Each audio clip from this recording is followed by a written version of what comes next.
Breath. Hey out there again, everyone in San Diego Design Week. This is such a special interview you're about to listen to. Two amazing guys that really represent a cross-section of how we live and learn and express ourselves across America and here in San Diego.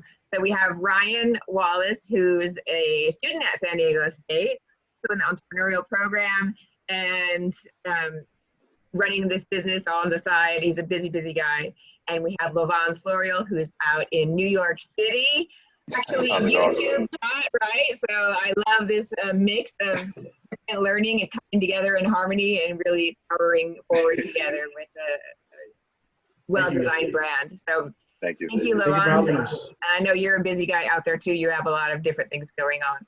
But the two of you together have created a brand that really leads with its values first. That seems to be what engages your audience first and foremost.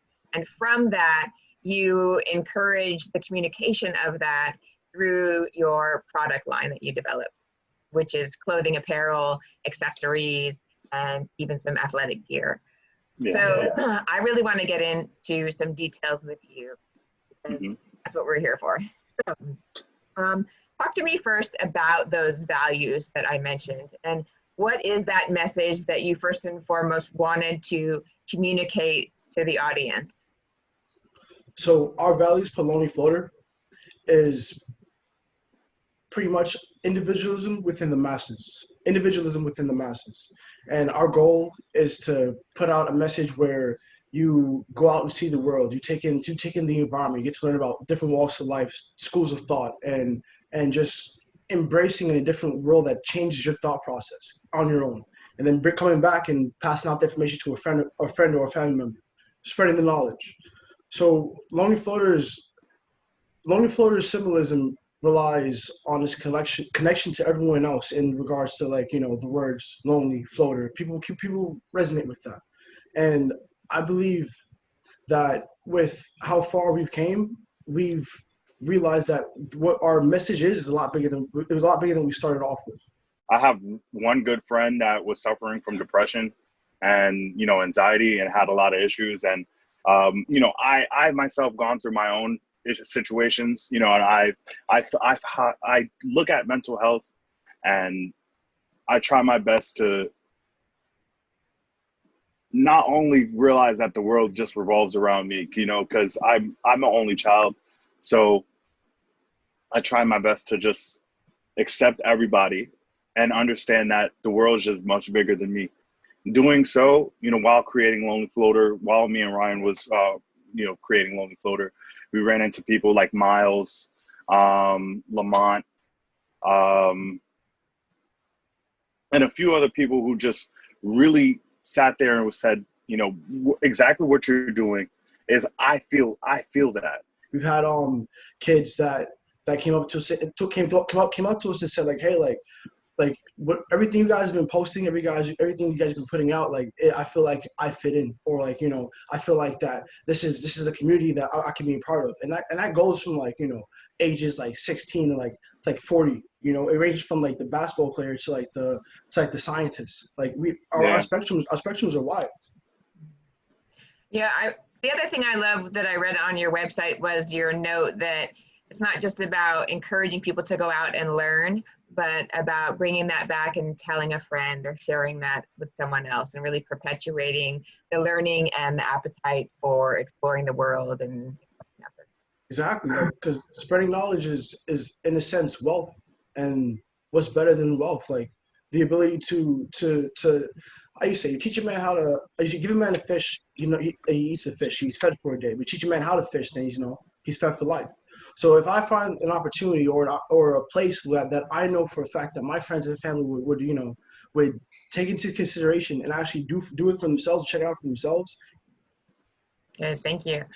Okay, I'm going to go on to another question I have for you, which is really a little more about coming up with those designs. Lovans, you mentioned a little bit about starting drawing earlier, but tell me more about what's involved in the design creation. Do you bring others in to contribute? What does that look like for you? Well, honestly, it mainly goes through me and Ryan. Either Ryan comes up with an idea or I come up with an idea, and then, one of us, we try to like polish up that idea. So it all starts off with a general idea, and then we kind of bring it through a design cycle. Um, we sketch it out, we do a mock. From the mock, we probably reach out to friends and family, because we have a bunch of friends and family who, are consumers. They buy stuff not just from us, but from other people, and they go to malls, and they follow people on Instagram, and we say, hey, do you like this? Would you buy this? Is this something that you're interested in? And we go with that feedback. No, I don't like it. Maybe if it was lime green. And you'd be like, I wasn't thinking about lime green.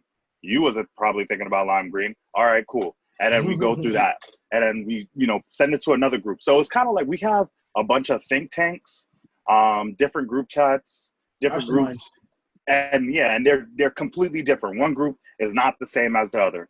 So we reached out to different groups, different Instagram groups, Facebook groups, and we say, hey, are you guys feeling this? Is this something that you guys are interested in? And we kind of move from there.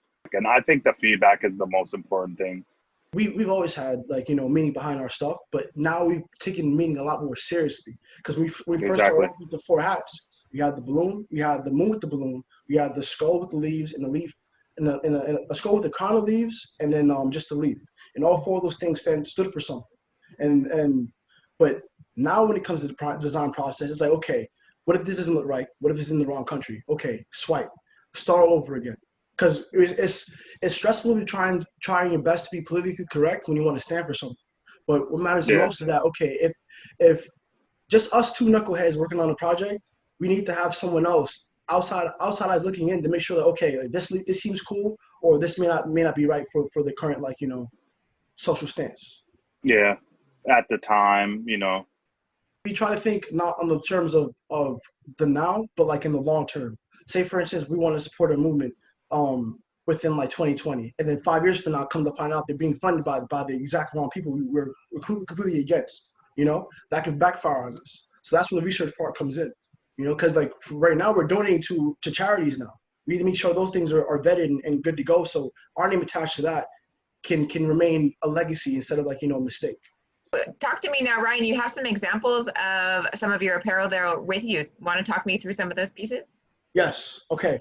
So out of those first 4 hats that we dropped, Lovans is wearing one. It's the Vision Quest hat. Come closer, Lovans. And then I have mine right here. Okay, got it. These are literally the first hats. And we started investing into a bigger collection, including those hats, along with this jersey that says Still Human on it. On the side, it has our patch. On the back is this floater and 51 for Area 51. And we put Still Human on here and Area 51 is because no matter who you are, no matter how much money you have, no matter where in the world you could have been or could have done, like at the end of the day, we all bleed red and we're still human, And that could be taken into many different concepts. Like nothing makes you better than me, nothing makes me better than you. And if we're all on the same terms, like consciously, then why should you feel in any way superior or inferior to me? Just be human. You're still human. The last thing I would like to show is from our World Peace collection, and this came out May 25th. This campaign's been going on for almost a month and a half, 2 months, and it's dedicated. At first, it was dedicated to helping Doctors Without Borders. This is a non-for-profit charity that goes out or different parts of the world to help out COVID patients and actual other patients for sicknesses. But when the riots started happening in Minnesota, we decided to cap that and submit our payments, including my match, to the donation to Doctors Without Borders, and we looked into donating to the Minnesota Freedom Fund because they release people who were protesting the murder of George Floyd and also ICE detainees for their freedom. And this is one of our shirts, tie-dye on the front. On the side it says World Peace. World Peace. World. It's upside down. Peace. Yep. And then on the back, we have the world and the peace. Yeah. And it's like a multicolored hand. And then, that's really neat. Yeah. And it says Lonely Floater there at the bottom of the hand. Is that what's written on it? On the bottom Yeah. of the wrist says Lonely Floater. Floater, and it has a character, our character, Lonely Floater over here next to it. And this is like one out of this parcel. This is 1 out of 12, and we just implemented like 2 new face masks into the project. So one important thing I think is a takeaway for designers and other small businesses out there is really that when you lead with values, you're leading with soul. And that is so much more powerful than leading with a product or a service description. So I love how you come out of the box with your values forward. And from there, you've gained thousands, tens of thousands, over 30,000 followers just on Instagram alone and more in a very short period of time. So I think that speaks volumes to how business models should think about approaching, connecting to their customers today and in the future as people are really looking for the purpose behind companies and impact. yeah. So thank you both for walking us through Lonely Floater today. I want to also say that I am a very proud owner of the coolest fanny pack I think in the catalog. Thank you. And actually, I have 2 of them. I have an orange one too because I wanted it for Peachy. So, Yeah. but I've already Thank been you. wearing it and it's the bomb. I get compliments on it. It's my new favorite thing. Guys, you love So, it. Thank you. Only cool guys. I love the representation of, San Diego to New York, blending of cultures, blending of cities, blending of learning, and really just joining all of us together in a beautiful, harmonious way. So thank you to both of you for your time again Thank you. today. Thank you Thank so you. much for Much having appreciated. us. Thank you so much for having us. Okay.